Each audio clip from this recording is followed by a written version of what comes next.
I'm going to tell you a story from the Isle of Man.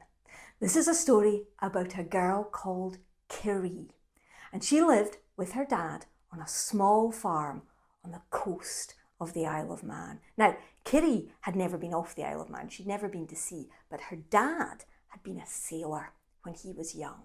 So he had lots of seafaring friends who would pop in and visit Kiri and her dad when they were passing the Isle of Man in their boats.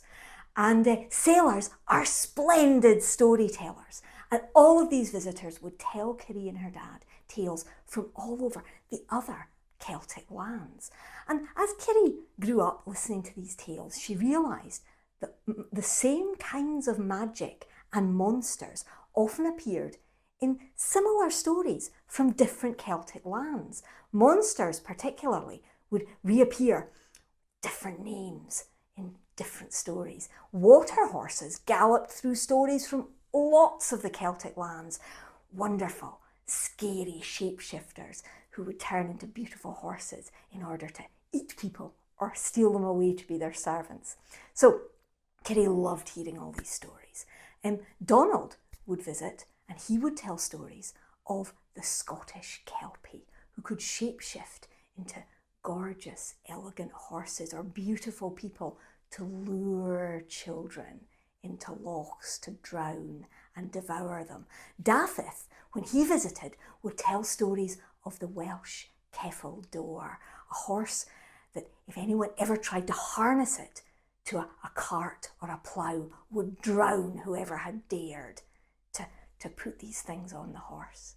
Or Dermot would tell stories of the Irish Each-Uisce, a horse so fast that people loved to ride them, wanted to ride them in races, but if they got on the horse's back, the horse would gallop into the sea, taking the rider under the waves, never to be seen again. And after hearing all these fabulous tales, Kiri's dad would say, "Oh, but we have water horses too. The Manx water horse is called a Galshtin, and it's every bit as handsome, every bit as dangerous as all its Celtic cousins."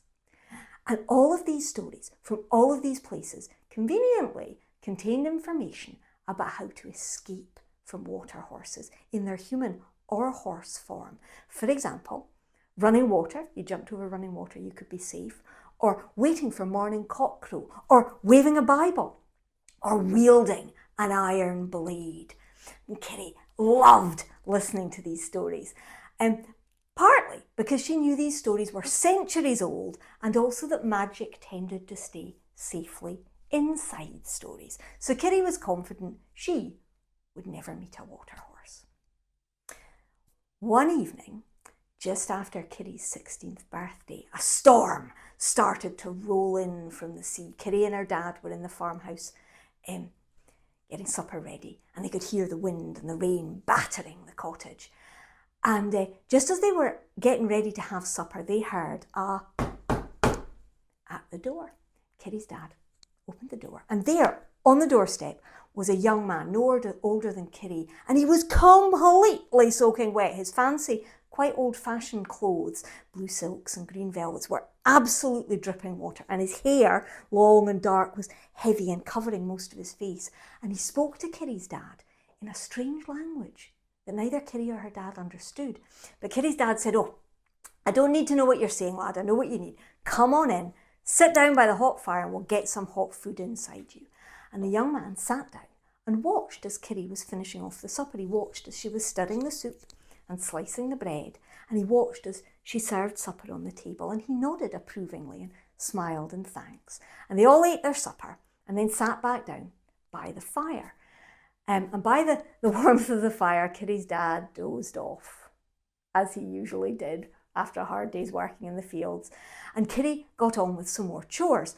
She was sewing buttons on shirts, she was darning socks, and the young man watched her careful stitching and he nodded in approval. And then eventually, in the warmth, as he was drying off, he dozed off by the fire too. Kiri was now the only one awake. She could still hear the storm battering the cottage, but there were still chores to do. She had to go outside and check everything was put away for the night. So she put down her sewing and she opened the door, she went outside and she ran across the rainy, windy farmyard, running in the moonlight, got all the way to the farm gate, rattled it to check it was locked. Then she ran, wind, rain, towards the barn, opened the door, looked inside, and she saw that the little red cockerel they were fattening up for their Christmas dinner was roosting safely on the rafters. She checked that all the tools she and her dad had used that day were clean and put away neatly. And she closed the barn door and she ran through the wind and the rain back to the farm cottage, opened the door, and a gust of wind blew in as she opened the door. And this gust of wind whirled round the cottage. And as it whirled round the cottage, it lifted the newly dry hair up off the young stranger's face. And as the hair was lifted up, Kitty caught a glimpse of his ear. It was a long ear. It was a pointed ear. It was a hairy ear. It was a horse's ear. Kitty knew suddenly what her dad had let in to their home. A Waterhorse, a Galshtin, sitting there by their fire. And Kitty stood in the doorway and she whispered, "Dad, Dad." But her dad didn't wake up. So she whispered again, a wee bit more loudly, "Dad!" Now, her dad still didn't wake up, but the Waterhorse woke up. He opened his storm grey eyes, he looked straight at Kitty and he stood up. Kitty was standing there in the doorway thinking, all those ways in the stories of escaping from Waterhorses, what were they? What were they? Running water, yes. But the nearest stream was 2 fields away. Morning cockcrow. Yeah, but their cockerel was away in the barn asleep, and morning wasn't for hours. What else? A Bible. There was a Bible in her dad's bedroom. Iron blades.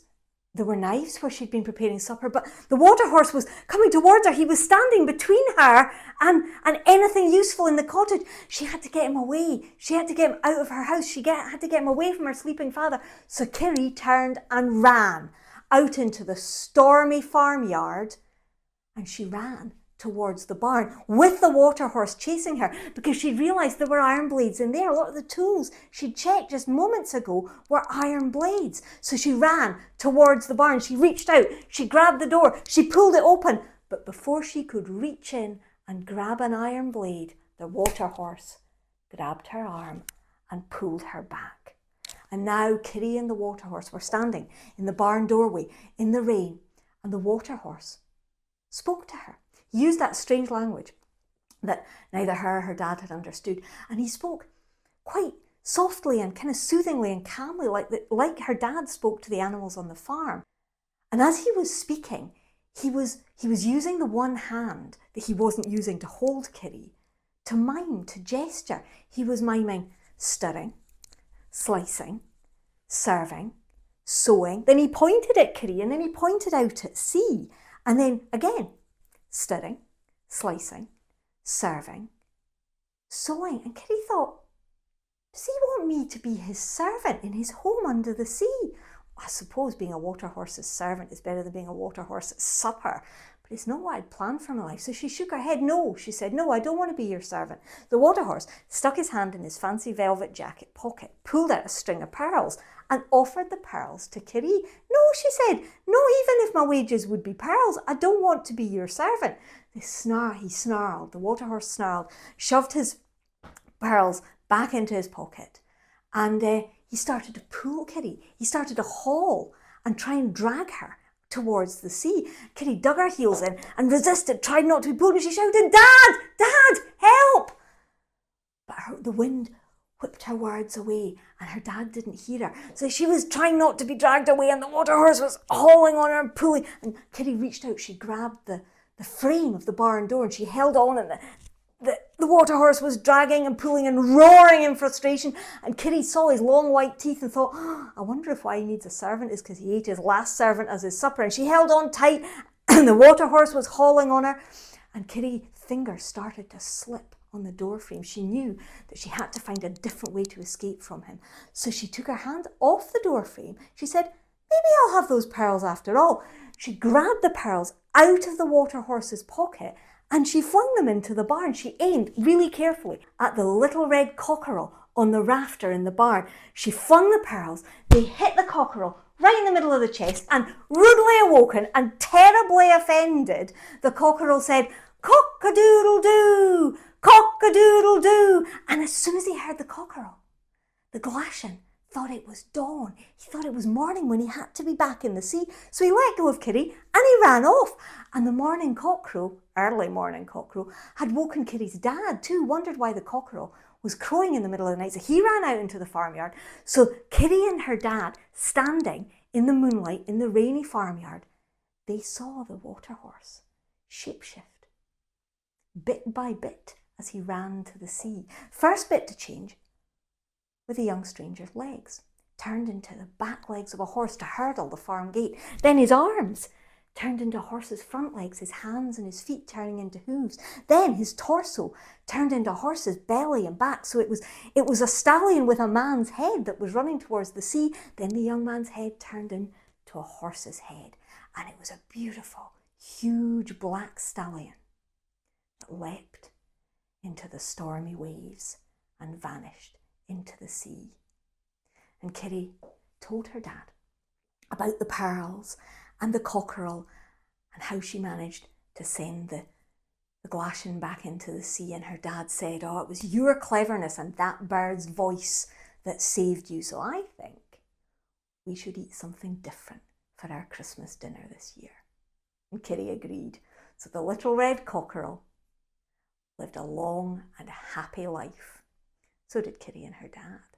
But the pearls only lasted that one night. Kitty put them on her windowsill when she went to bed. And when true dawn came, the pearls turned to sea foam and drifted off on the breeze. Kitty didn't mind though. She'd never wanted to earn wages from a water horse. And this gave her a story she could tell next time someone visited the house. And that is the story of Kitty and how she escaped from a water horse.